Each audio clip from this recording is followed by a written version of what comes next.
Amahoro y'Imana abane namwe mwebwe mukurikira urubuga rwacu rwa YouTube Peaceful Entertainment and Media. Sangwe ikaze muri ikino kiganiro twabateguriye cuno munsi. Uyu munsi kiganiro mfise shaka duhanurane Abarundi Babahungu, abagabo canke abasore bari mu gihugu ca Kenya. Abarundi bari mu gihugu ca Kenya akenshi na kenshi abahungu barakunze kugwa mu mitego, bamwe ugasanga ni imitego bitayemwo kandi bari bafise uburenganzira bwo kuyirinda. Uyu munsi ikiganiro mfise byari nabonye umuhungu yafashwe, afatwa na polisi, afatwa n'abantu yagirizwa gufatanwa umukobwa, umwana w'umunyeshure mu nzu yiwe. Murumva yuko ico kintu ari kintu gikomeye cyane. Musanzwe mubizi yuko umunyeshure muri Kenya ari ikizira. Ni kizira kuko uravye n'igifungo ku muntu afatanywe umunyeshure, meme n'uwagize tentative yo gusambanya umunyeshure, swata mutumiye ifoto y'ibiterasoni canke wamutije telefone akaraba ibiterasoni canke wagize iyindi tentative yo kugira imimenyerano n'umwana w'umunyeshure, navyo birahanwa. Rero umurundi yari yafashwe afatanwa umunyeshure yari yambaye na uniforme. Murumva yuko cari ikintu kimeze nabi giteranye n'ubwoba.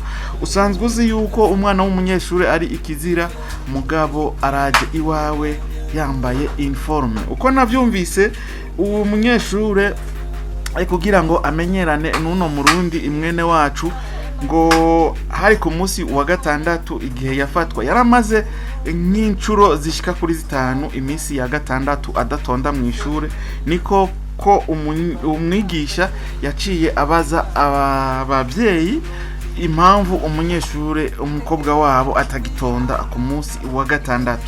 Rero baca bagira bati twebwe yama yitegura akagenda ku ishuri iminsi yose, twama tumubona yagiye ku ishuri. Rero baca bafata bagira tentative rero yo kumufata umunsi urizina. Hari ku munsi wa gatandatu umukobwa aritegura nk'ugiye ku ishure, arambara uniforme kujya kwa abandi bagenda akwishure, hama uyo aca atera agenda aho wa muhungu w'umurundi asanzwe atuye, aho wa murundi asanzwe aba. Niko rero abari bamukurikiye baca bagenda, ari ngo inyuma ngo y'amasaha nk'abiri ca baragenda baraba aho wa muhungu aba, basanga ari kumwe n'umwana w'umukobwa w'umukenya, umwana w'umunyeshuri.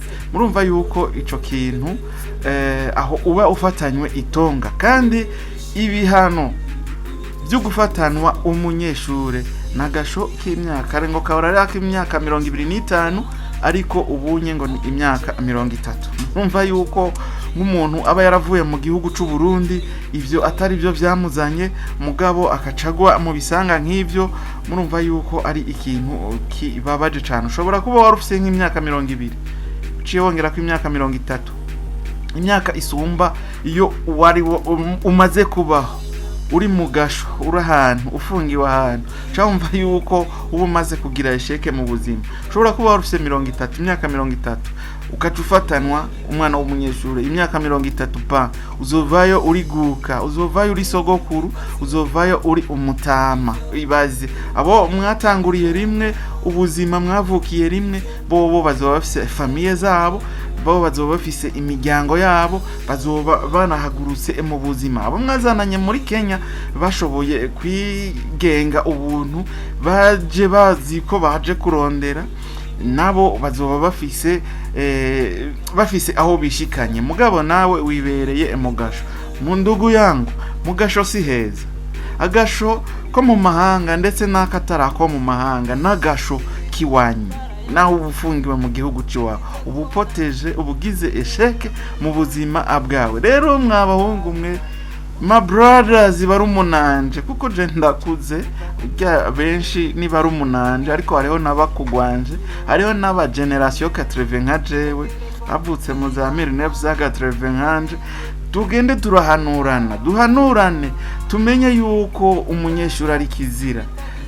Ukeneye nimba umubiri wawe waramenyeye bikugora nimba umubiri wawe ukugora pfuma wiyahura ugende hariho abadandaza y'intunzenyu mwibiri kandi ugasanga uvuye y'amahoro. Murekane n'abanyeshuri, murekane kandi n'abagore b'abandi. Hariho abantu benshi bamaze kugira ibisanga kubera imimenyerano n'abagore b'abandi, kandi hari igihe wewe atakuvuga ngo warenganijwe kuko umaze kwinjira inzu y'uwundi mugabo, aho uba wamaze kumenja, uba wamaze kugira ibibazo.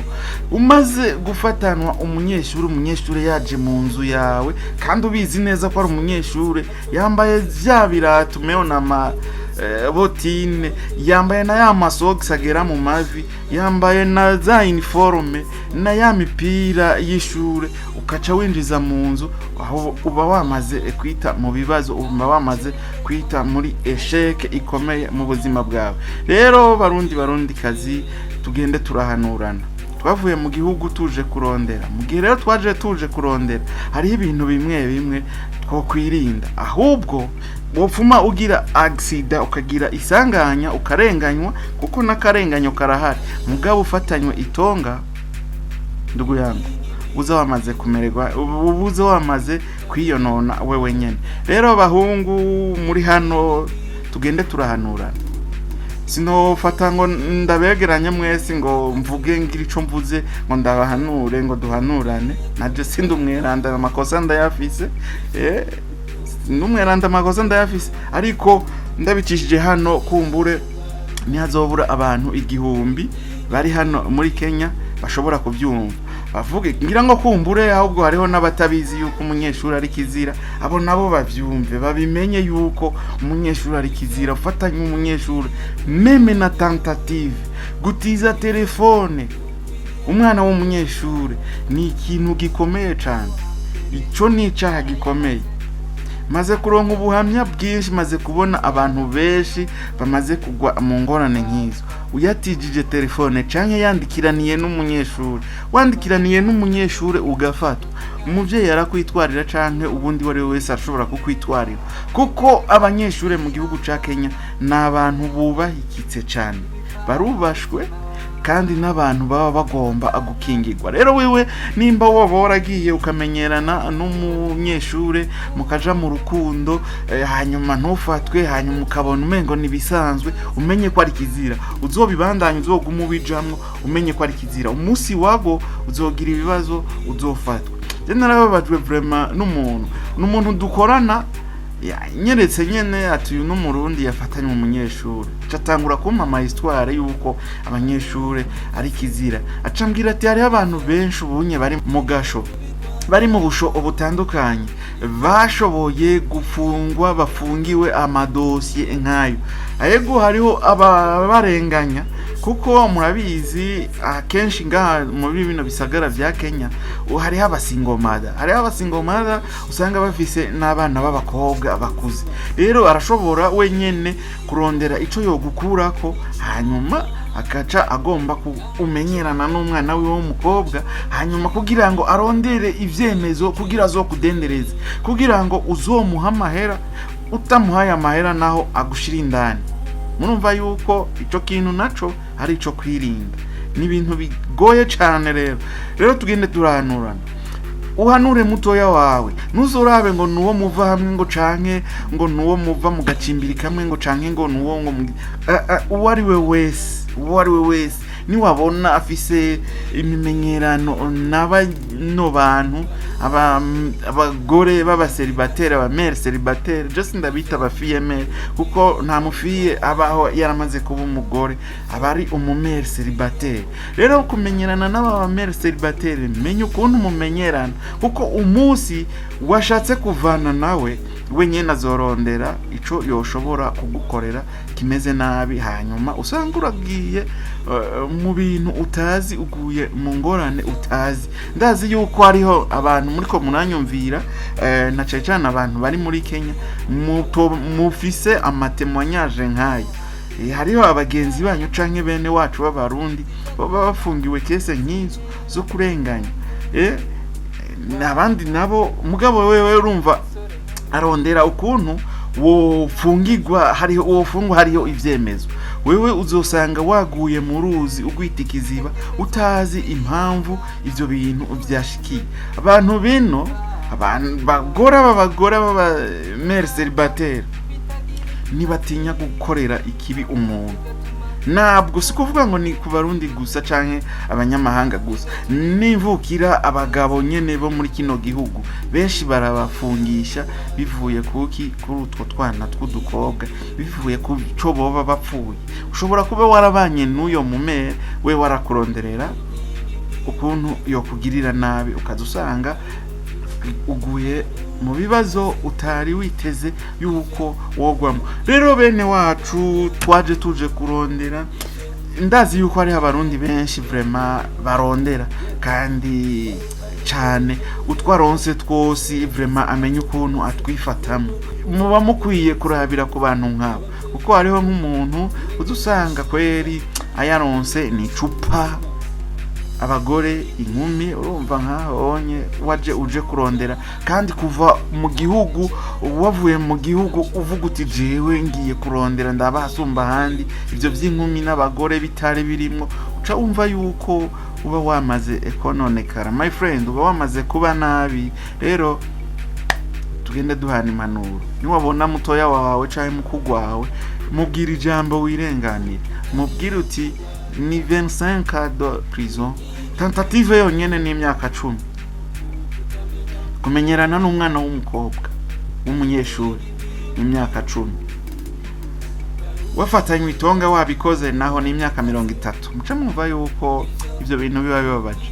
Umuryango uvamwo uzogira akabonge, ko hariho n'abatazopfa barasubiye kukubona, kuko imyaka 30 abari imyaka myinshi. Rero ivyo muze mu bihebe. Je narababaye vraiment mbonye umutipe afashwe, ari abapolisi bamufashe n'abanyagihugu bafise ibihindiro, bari kumwe n'uwo munyeshure, bati uyo n'umurundi yafatanywe itonga, yafatanywe n'umwana w'umunyeshure. Byarambabaje, sinashoboye kwitahura, ariko nta kundi ico umuntu ateye nico yimbura, niko babivuga, bavuga ati uko ico umuntu abivye nico soroma. Rero reka tugarukirize kino biganiro ngaha, yari just guhanahana impanuro. Sinogenda ndabwira umurundi wari we wese ari muri kino gihugu ca Kenya ngo duhanahana impanuro, sinoronka ukuntu ndabikora ntabicishije hano kuri social media. Sinashimye kandi no kuzana ifoto y'uyo, kuko no bandiko ndamwararaza, ariko mumenye yuko hari umurundi yafatanywe itonga mu gihugu ca Kenya, yafatanywe umwana w'umunyeshure. Umunsi tuvugana akaba ari mu minwe y'ababijejwe, sinzi ko ari Nyamirama bicanke yiki, nabonye umengo yatwawe n'abantu b'abapolisi hamwe n'abanyagihugu, kandi yagirizwa gukarotisha umwana w'umunyeshure, kandi yafatanywe itonga yari yambaye uniforme z'ishuri. Rero reka ndabashimire mwebwe mwashoboye kunkurikira.